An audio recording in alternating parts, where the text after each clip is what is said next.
نحمده ونصلي على رسوله الكريم اما بعد۔ ناظرین حضرات، انسانی معمولات کا ایک بہت ہی اہم مسئلہ جس کے ساتھ ہر بالغ کا واسطہ پڑتا ہے وہ غسل جنابت ہے۔ غسل جنابت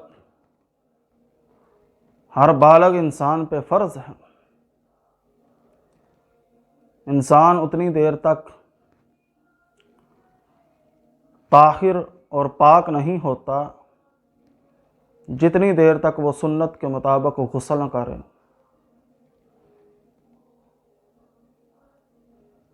لیکن افسوس کی بات ہے کہ اکثریت مسلمانوں کی غسل سے اور غسل کے طریقے سے ناواقف ہے۔ پتہ ہی نہیں کہ غسل کس طرح کرنا ہے۔ آج کی ویڈیو میں میں صحیح حدیث سے بالکل آسان طریقہ جو آپ کو فوراً یاد ہو جائے گا غسل کرنے کا، وہ بتلاؤں گا۔ بالکل پوائنٹ آسان سے ہیں۔ جو بندہ دھیان سے یہ ویڈیو دیکھ لے گا اس کو انشاءاللہ ساری زندگی غسل کرنے کے اندر کوئی مسئلہ نہیں آئے گا، اور نہ ہی وہ ساری زندگی غسل کا طریقہ بھولے گا۔ نسائی کی 248 نمبر حدیث ہے، سنن نسائی کی، اور ایک ہی حدیث ہے جس کے اندر بالکل آسان سا طریقہ بیان کیا ہوا ہے۔ پہلی بات تو یہ ہے کہ غسل جنابت دو وجوہات کی وجہ سے انسان پہ فرض ہوتا ہے۔ جب انسان حقوق زوجین ادا کر رہا ہو، یا بدخوابی کی وجہ سے، اور انسان کے جسم سے منی کا پانی خارج ہو جائے جوش کے ساتھ، تو انسان پہ غسل جو ہے وہ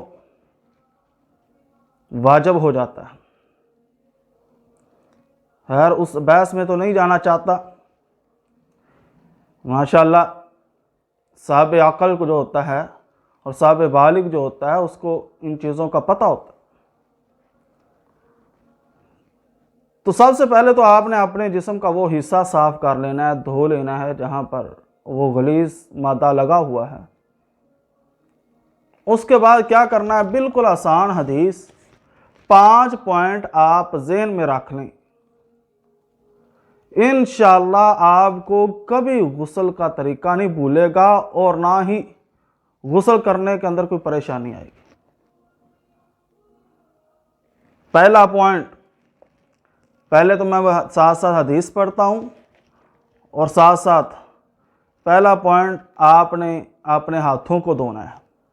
جن ہاتھوں کے ساتھ آپ نے اپنے جسم کی صفائی کی ہے ان ہاتھوں کو، حضرت عائشہ صدیقہ رضی اللہ تعالی عنہ اس حدیث کی راویہ ہیں، ان النبی صلی اللہ علیہ وسلم کان اذا اغتسل من الجنابۃ، کہ رسول اللہ صلی اللہ علیہ وسلم جب غسل جنابت فرماتے، بادا فغسل یدیہ، تو جب شروع کرتے تو سب سے پہلے اپنے ہاتھوں کو دھوتے، یعنی کہ اپنے ان ہاتھوں کو صاف کرنا ہے، دھونا ہے جن ہاتھوں کے ساتھ آپ نے اپنا وہ جسم کا حصہ صاف کیا جہاں پر منی کے قطرات وغیرہ لگے تھے۔ دوسرا، ثم توضأ کما یتوضأ للصلاۃ، اللہ کے نبی اسی طرح وضو کرتے جس طرح نماز کے لیے وضو کیا جاتا تھا۔ آپ جس طرح نماز کے لیے وضو کرتے سیم غسل کے اندر بھی وہی وضو کرتے۔ اب نماز کے لیے کیسے وضو کیا جاتا ہے آپ سب کو پتہ ہے۔ نماز کا جو وضو ہے نا اس کے اندر سر کا مسا بھی آئے گا، پاؤں دھونے بھی آئیں گے۔ تو سیم ویسا ہی آپ نے وضو کرنا ہے۔ وضو کرنے کے بعد کیا کرنا ہے؟ ثم يدخل اصابعه الماء، اپنے ہاتھوں کی انگلیوں کو پانی کے اندر داخل کرنا ہے، یعنی کہ پانی کے ساتھ بھگو لینا ہے اچھی طریقے سے انگلیوں کو۔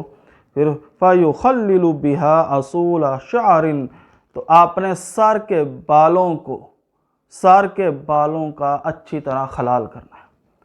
خلال سے مراد کیا ہے؟ آپ نے اپنی انگلیوں کو تر کر کے جو آپ کے سر کے بال ہیں ان کی جڑوں کے اندر آپ نے اچھی طرح ان انگلیوں کو پھیرنا ہے، اس کو خلال کہتے ہیں۔ مثلا میں آپ کو کر کے دکھلاتا ہوں کہ آپ نے اس طرح انگلیوں کو بھگو کے سر کے اندر اس طرح جڑوں میں خلال کرنا ہے۔ یہ آپ کا خلال کرنا جو ہے پورے سر کے اندر ہو۔ یہ آپ اتنی دیر تک کر سکتے ہیں انگلیوں کو بار بار بھگو کے جتنی دیر تک آپ کے پورے سر کے بالوں کا خلال، اس کے اندر حد نہیں ہے، اس کے اندر کوئی حد نہیں ہے کہ ایک بار کریں، 2 بار یا 3 بار۔ باقی حدیثوں کو ساتھ ملائیں تو یہ بات سمجھ آتی ہیں، تو زیادہ سے زیادہ بندہ 3 بار کر سکتا ہے سر کا خلال کرنا ہے۔ اس کے بعد پھر رسول اللہ صلی اللہ علیہ وسلم کیا کیا کرتے تھے؟ ثم یصب علی رأسہ 3 غرف، پھر اللہ کے نبی اپنے سر کے اوپر پانی کے 3 چلو ڈالتے، 3 بک جو ہیں چلو وہ ڈالنا ہے، یعنی پانی لے لینا شاور کے نیچے سائڈ پہ کھڑے ہو کے۔ شاور جب آپ نے اس کو نٹ کو اوپن کرنا ہے، کھولنا ہے، تو جب آپ نے نٹ کو کھولنا ہے تو اس کے نیچے سے ہاتھ کر کے 3 چلو پانی لے کے آپ نے اپنے سر پہ ڈال لینے۔ تو ایک اور حدیث میں پہلے دائیں طرف ڈالنے ہیں، پھر بائیں طرف، پھر درمیان میں۔ تو آپ اس طرح آپ نے 3 چلو جو ہیں وہ سر پہ ڈال سکتے ہیں، اور اس میں ترتیب اگر نہ بھی درست ہو، یعنی کہ دائیں طرف آپ پہلے نہیں ڈالتے پھر بائیں طرف، ویسے ہی 3 چلو ڈال لیتے ہیں، وہ بھی کفایت کر جائیں گے۔ یہ چوتھا کام آپ نے کرنا، اور 5واں کام کیا کرنا ہے؟ ثم یفیض الماء علی جسدہ کلہ، پھر آپ نے اپنے پورے جسم پر پانی بہا لینا ہے۔ پورے جسم، شاور کے نیچے کھڑے ہو جائیں، پورے جسم پہ پانی بہہ جائے گا، اور یہ آپ زیادہ سے زیادہ 3 مرتبہ اپنے جسم پہ پانی ڈال سکتے ہیں۔ یہ بالکل آسان سا طریقہ ہے غسل کرنے کا۔ تو اللہ تعالی ہمیں سنت کے مطابق عمل کرنے کی توفیق عطا فرمائے۔